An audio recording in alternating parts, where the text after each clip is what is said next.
When a guy's ambitious and out in the public arena and working hard, well, that's okay. But when a woman suddenly does it, suddenly you're all like, well, why is she doing that? I'm just being honest. I want you to think about it because she is so much better qualified than the other guy. So let's talk about it with Charlie Hurt, a columnist with the Washington Times and a Fox News contributor. A.B. Stoddard is an associate editor and columnist for RealClearPolitics. Welcome, both of you. A.B., take on that sexism charge by the president. At this stage of the campaign, are you surprised that that is what he comes out with?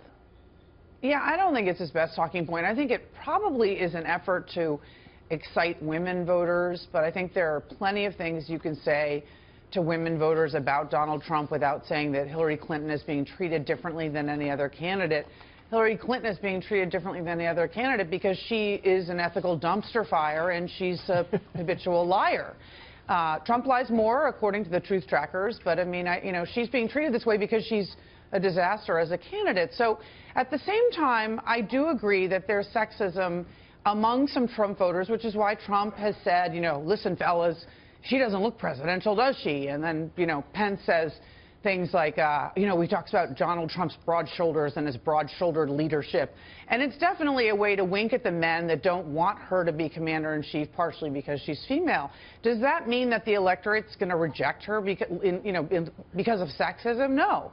But I think that, I think that in these few hours remaining, there are better things in the case to be made for Hillary Clinton and against Donald Trump for President Obama to be talking about. Yeah, Charlie, the president used to come out and say, oh, she's better qualified than anybody who's ever run for president, including me.